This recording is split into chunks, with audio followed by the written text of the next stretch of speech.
بسم اللہ الرحمن الرحیم، الحمدللہ والصلاۃ والسلام علی رسول اللہ وبعد۔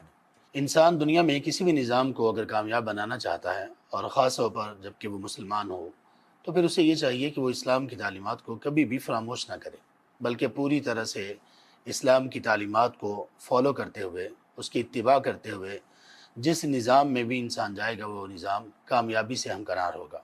وہ نظام حکومت ہو، وہ نظام معیشت ہو، وہ نظام خاندان ہو، وہ نظام مال ہو، کسی بھی طرح کا نظام ہو، ہر وہ نظام کامیاب ہے جس کی بنیاد میں وہ نسخہ کیمیا ہو جو رسول کریم صلی اللہ علیہ وآلہ وصحبہ وسلم اس دنیا میں لے کر مبعوث کیے گئے، یعنی آپ پر نازل کردہ تعلیمات قرآن کی صورت میں اور آپ کی احادیث مبارکہ کی صورت میں۔ جناب عمر بن عبدالعزیز رحمۃ اللہ علیہ وہ ایک کامیاب حکمران تھے، ایسے کامیاب حکمران کہ جن کے دور حکومت میں ہر ایک شخص خوشحال تھا۔ زکوٰۃ ایک گھر سے چلتی تو وہ اسی گھر میں واپس آ جاتی، اس لیے کہ زکوٰۃ قبول کرنے والا کوئی شخص باقی نہیں بچا تھا۔ یہاں تک کہ خوارج جو ہمیشہ جن کی ریشہ دوانیوں اور جن کے فتنوں سے تمام مسلم حکومتیں ہمیشہ پریشان رہیں اور جنہوں نے بہت شدید قسم کے فتنے بپا کیے، اللہ تعالیٰ نے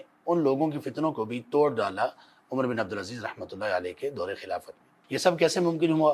یہ سب ممکن اس طرح سے ہوا کہ انہوں نے پوری طرح سے کتاب و سنت کو فالو کیا، انہوں نے پوری طرح سے قرآن اور رسول کریم صلی اللہ علیہ وسلم کے احکامات کو فالو کیا اور اپنے نظام حکومت کو اس کے مطابق چلایا۔ آپ علیہ الرحمہ کے بہت سارے خطبات ہیں جن کو اہل علم نے نقل کیا۔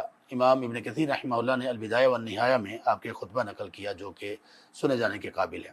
ایک مرتبہ وہ لوگوں میں خطبہ کے لیے کھڑے ہوئے اور کہا اما بعد فحمد اللہ واثنى علیہ، اللہ کی حمد و ثنا کے بعد فرمایا ایھا الناس انہ لا کتاب بعد القرآن، لوگو قرآن کریم کے بعد کوئی کتاب نہیں ہے، یعنی قرآن کے بعد کوئی ایسی کتاب نہیں ہے کہ جس سے انسان اس لیے ہدایت لے کہ قرآن میں کوئی کمی ہے۔ قرآن کے بعد کوئی ایسی کامل ہدایت کی بک باقی نہیں ہے۔ ولا نبی بعد محمد صلی اللہ علیہ وسلم، اور نبی مکرم صلی اللہ علیہ وسلم کے بعد کوئی نبی نہیں، ان پر نبوت کا اختتام ہو چکا۔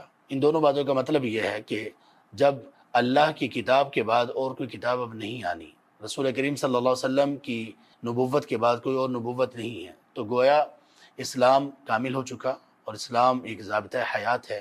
اس میں ہر نظام، زندگی گزارنے کا ہر پہلو، ہر قدم، ہر مرحلہ اس کے متعلق رہنمائی موجود ہے۔ تو جب قرآن کے بعد کوئی کتاب نہیں اور رسول کریم صلی اللہ علیہ وسلم کے بعد کوئی نبی نہیں، تو پھر میں کیا ہوں؟ وَإِنِّي لَسْتُ بِقَاضٍ وَلَكِنِّي مُنَفِّذٌ، میں کوئی فیصلے کرنے والا، کوئی قاضی نہیں ہوں، بلکہ میں کتاب اللہ اور سنت رسول کو نافذ کرنے والا ہوں۔ پھر فرمایا وَإِنِّي لَسْتُ بِمُبْتَدِعٍ، میں کوئی بدعتی نہیں ہوں، میں کوئی نئی باتیں لے کر آنے والا نہیں ہوں۔ قرآن کامل ہے، رسول کریم صلی اللہ علیہ وسلم کی رہنمائی وہ مکمل ہے، ہمارے پاس ہے، تو میں کوئی نئی چیز لے کر نہیں آؤں گا۔ وَلَكِنِّي مُتَّبِعٌ، بلکہ میں تو متبع ہوں، میں تو قرآن اور سنت کی پیروی کرنے والا ہوں۔ تو یہاں تک دیکھیے کہ جس بندے نے بھی کامیابی حاصل کرنی ہے، اگر وہ متبع نہیں ہوگا تو پھر اس کی کامیابی کبھی بھی وہ سامنے نہیں آ سکتی، وہ کامیابی سے کبھی بھی ہمکنار نہیں ہو سکتا۔ پھر فرمایا ان الرجل الحارب من الامام الظالم لیس بظالم، کہا کہ وہ بندہ جو ایک ایسے حکمران سے بھاگتا ہے جو حکمران ظلم کرنے والا ہے، تو یہ بندہ ظالم حکمران سے بھاگنے والا ظالم قرار نہیں پائے گا، بلکہ حکمران ہی ظالم ہے۔ کیا مطلب؟ کہ جو شخص ظالم حکمران کے ظلم سے بچنے کی کوشش میں اس سے بھاگ کھڑا ہوتا ہے، کہیں اس سے دور چلا جاتا ہے اور اس کے اس ظلم سے بچنے کی کوشش کرتا ہے، تو وہ قطعاً ظالم نہیں ہے، بلکہ امام ہی ظالم ہے۔ الا ان الامام الظالم هو العاصی، خبردار جو امام، جو حکمران ظلم کرنے والا ہے وہ نافرمان حکمران ہے۔ الا لا طاعۃ لمخلوق فی معصیۃ الخالق، خبردار یہ بھی یاد رکھو کہ مخلوقات میں سے کسی کی بھی اطاعت اور فرما برداری اللہ کی نافرمانی کرتے ہوئے جائز نہیں ہے۔ یہ ان کے خطبوں میں سے ایک خطبہ تھا۔ اس سے ہمیں بہترین طریقے سے سمجھنے کا موقع مل سکتا ہے کہ عمر بن عبدالعزیز رحمۃ اللہ علیہ کا دور خلافت کیوں اتنا کامیاب اور اتنا مبارک اور اتنا اللہ کی رحمتوں اور نوازشوں سے بھرپور تھا۔